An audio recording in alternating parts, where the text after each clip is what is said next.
Alors la question de l'exceptionnalisme est assez intéressante dans le livre que j'ai écrit parce que bien souvent des personnes d'ascendance africaine qui sont devenues célèbres en Europe sont perçues comme étant des personnes un peu hors normes, c'est-à-dire on ne s'attendait pas à ce qu'elles arrivent à ce degré je sais pas, de célébrité, etc.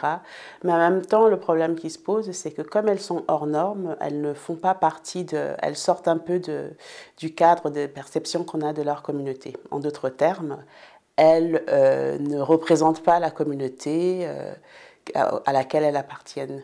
En d'autres termes, ces communautés ne devraient pas produire ce type d'individus. Donc en fait, c'est un compliment pour la personne, mais en même temps, ça renvoie ces communautés à vraiment au bas de l'échelle, c'est-à-dire qu'elles sont considérées comme absolument non existantes. Donc il y a aussi par là une invisibilisation de ces communautés et donc par là leur histoire qui a été oubliée ou alors négligée ou mise en marge de la grande histoire, de l'histoire européenne telle qu'on l'entend aujourd'hui. Alors ce que j'ai voulu faire, c'est donner un petit peu un goût aux gens, leur donner envie d'explorer plusieurs histoires. Donc je me suis concentrée sur des individus. C'est aussi une histoire chronologique. Je suis une chronologie, mais je suis aussi une certaine thématique, c'est-à-dire que je passe de l'invisibilisation à la célébrité, à la culture, au regard que qu'ont porté les artistes sur ces personnes, qui quelquefois, même bien souvent, est assez différent des discours régionaux, locaux, qui tentent à les percevoir comme asservis ou simplement non intéressantes, quoi. Donc alors que les peintres, eux, ont fait quelque chose des grands maîtres notamment, leur ont donné une place assez noble et assez belle dans les arts. Juan Latino est un exemple assez particulier parce que il était effectivement extraordinairement intelligent, a produit une poésie qui reste jusqu'à aujourd'hui considérée comme un canon.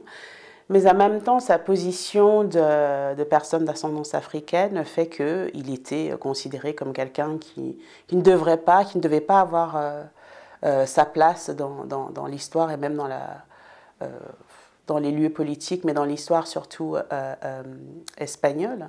Ce qui est intéressant avec Juan Latino aussi, c'est qu'il va essayer de rallier plusieurs factions, c'est-à-dire les catholiques, peut-être les morts, et il doit négocier en fait constamment sa place au sein de ce groupe d'intellectuels. Il est accepté, mais toujours, il doit sans cesse un peu négocier cette place et rassurer les gens pour dire qu'il n'est pas du tout contre le pouvoir en place, etc. Donc oui, c'est une représentation à double tranchant. Alors, ce que j'entends par histoire inclusive a été une façon pour moi de regarder différentes sources. L'archive au sens large comprend aussi bien des mémoires, des histoires orales que des objets, que la source d'archives qu'on trouve dans les bibliothèques, que le livre, que l'imaginaire.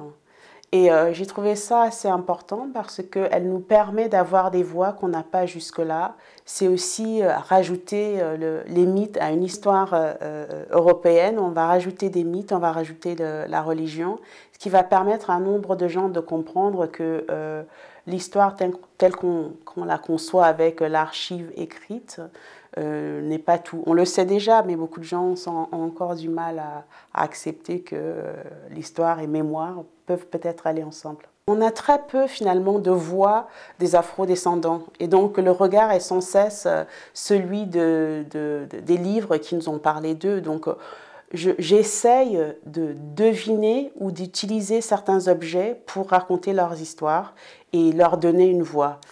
L'exemple que je voudrais prendre est l'exemple du chevalier de Saint-Georges. On n'a pas d'écrit du chevalier, on a juste sa musique.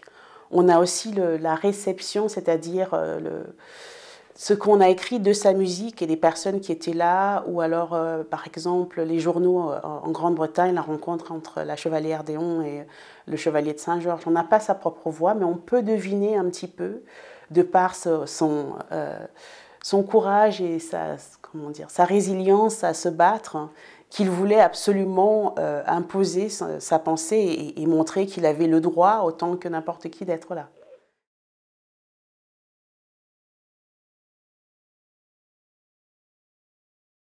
La question de la citoyenneté peut être à double tranchant. Elle est un outil de mobilisation, bien sûr, de cohésion nationale, mais elle révèle aussi certains silences et certains manques. Elle va permettre aux sœurs Nardal d'affirmer leur identité caraïbéenne et française, les deux, mais elle leur permet aussi de dire que la France, la citoyenneté fonctionne à deux niveaux. On a des citoyens de deuxième catégorie. On retrouve la même chose avec Soria Bonali. Lorsqu'elle est constamment obligée de prouver déjà qu'elle est bien française, mais c'est comme si la reconnaissance de la France, de la citoyenneté des personnes d'ascendance africaine doit passer par une certaine forme d'exceptionnalisme, c'est-à-dire il faut qu'elles méritent cette citoyenneté, il faut qu'elles aient fait quelque chose pour la mériter. Mais en même temps, on peut retourner la question et se dire que finalement, cette citoyenneté et ces écueils nous permettent de révéler les silences français et la question de l'universalisme français qui revient constamment dans ces discussions, qui appartient à ce monde universel franco-français finalement. Donc oui, ça peut être un outil de travail, en fait, pour parler de l'identité française.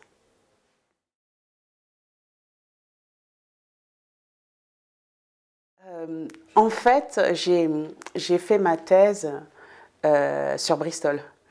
Et par conséquent, depuis très longtemps, je travaille sur Bristol.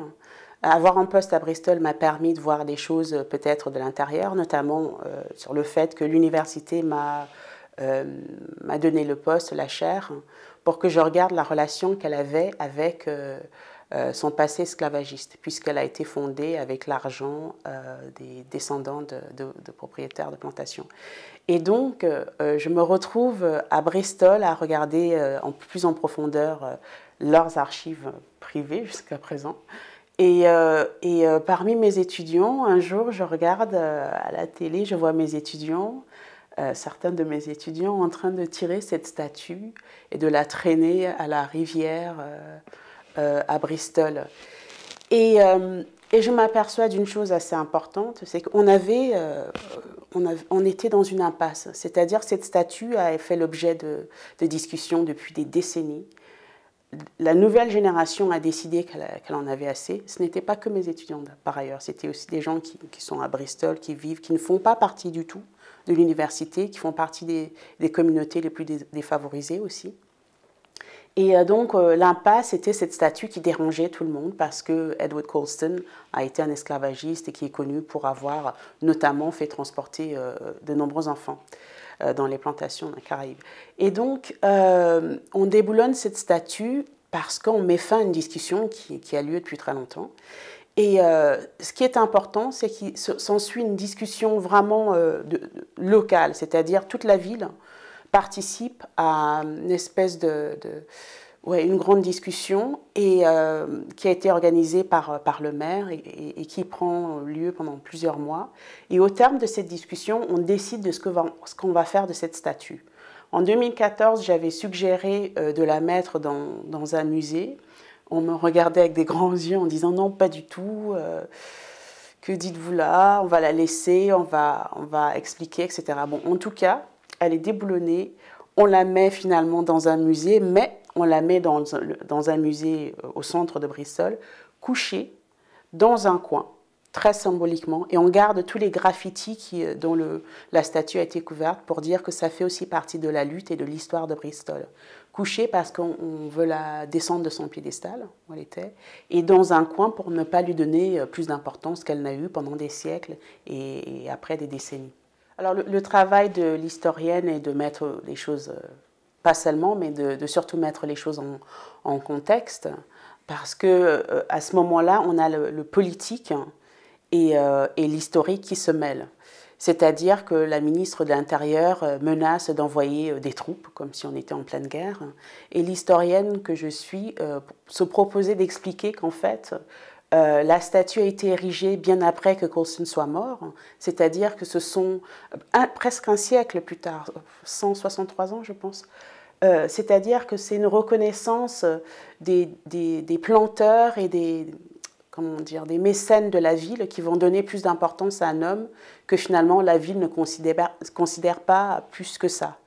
Donc l'historienne met les choses en contexte, mais aussi explique que un travail de mémoire doit se faire, c'est-à-dire qu'on doit donner la voix à d'autres qui, à ce moment-là, ont aussi porté l'histoire de Bristol et pas seulement cet homme. Un autre travail qui est un travail de politique mémorielle se met aussi en place. Que faire de cet espace maintenant libre? Qui mettre Enfin, est-ce qu'on doit remettre quelqu'un? Donc, il y a un travail de mémoire, histoire urbaine, etc., architecture qu'il faut repenser complètement. Il y a quelques années, le maire de Bristol, qui est le premier maire noir, je pense, en Grande-Bretagne, m'a demandé de travailler sur la question des héritages du passé.